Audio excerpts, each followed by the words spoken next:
आमतौर के ऊपर जो बॉडी में किसी भी तरीके की समस्या होती है तो हम लोग या तो कोई ऐसी बीमारी होती है तो उसके लिए हम लोग हमेशा ही जो है हॉस्पिटल्स में जाके तमाम तरीके के टेस्ट कराते हैं। लेकिन इंडोस्कोपी या कोलोनोस्कोपी एक ऐसा टेस्ट हो जिसको सुनकर अक्सर आमतौर पे लोगों के जो जहन में कई तरीके की चीज़ें और एक डर भी बैठ जाता है।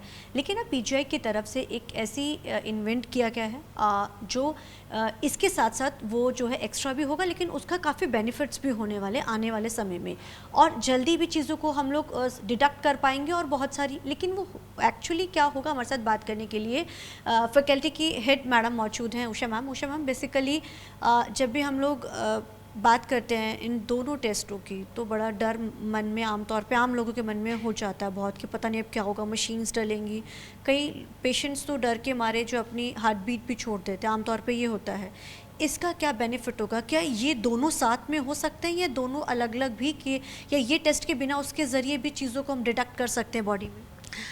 पहली बात मैं बताना चाहती हूँ कि एंडोस्कोपी बड़ा ही सिंपल मेथड है और आजकल हम थोड़ा सा सेडेशन में करते हैं ताकि पेशेंट को थोड़ी नींद सी आती रहेगी, जिसके ज़रिए जब हम करते हैं तो उनको डिस्कम्फर्ट कम रहेगा। एंडोस्कोप एक बहुत सिंपल सी ट्यूब है जिसके अंदर लाइट है, क्योंकि अंदर आंत तो डार्क है तो वहाँ रोशनी चाहिए, और दूसरा है वहाँ लेंस लगी होती है ताकि जो हम देखते हैं वो मैग्नीफाइड तरीके से हम देख पाएँ। तीसरा है वहाँ एक छोटा सा एक चैनल रहता है जिसके अंदर से हम एक ट्यूब डाल के बायोप्सी ले सकते हैं या कोई भी चीज़ कर सकते हैं। तो जब हम एंडोस्कोपी करते हैं हम सिर्फ देख सकते हैं कि इंटेस्टाइन अंदर से ठीक है कि नहीं है, ये हमारा पर्सनल अंदाज़ रहता है। लेकिन जब कोई ऑब्जेक्टिवली उसको देखना है कि उसमें कोई नुक्स है कि नहीं, उसकी स्ट्रक्चर अच्छी है कि नहीं, उसकी फंक्शन अच्छी है कि नहीं है, हमें बायोप्सी लेना पड़ता है।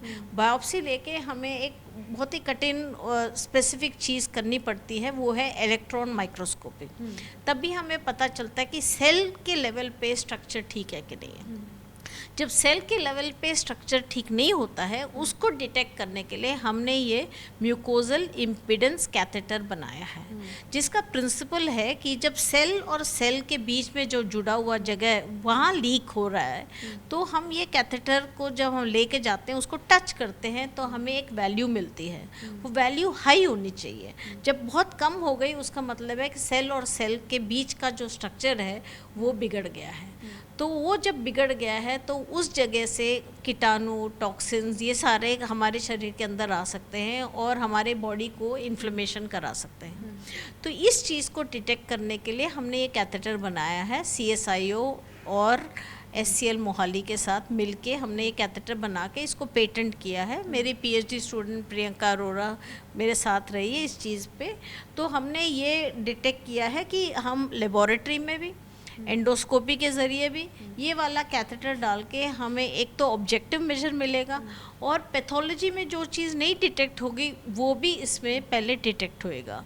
और तीसरी है, जब हम एंडोस्कोपी करते हैं हमें बता सकता है ये वाला कैथेटर किस जगह से बायोप्सी लेना, टारगेट कौन से जगह को करने से हमें सबसे ज़्यादा फ़ायदा होएगा, और अर्ली कैंसर को पिकअप करने में फ़ायदा कर सकता है, अर्ली इन्फ्लेमेशन पिकअप करने में फ़ायदा कर सकता है। मैम वो तो बॉडी के अंदर कई बार कैंसर जो होता है बाजू में हो जाता है, मुंह में हो जाता है, गले में ब्लड कैंसर, तो उसके लिए भी ये कामयाब होगा?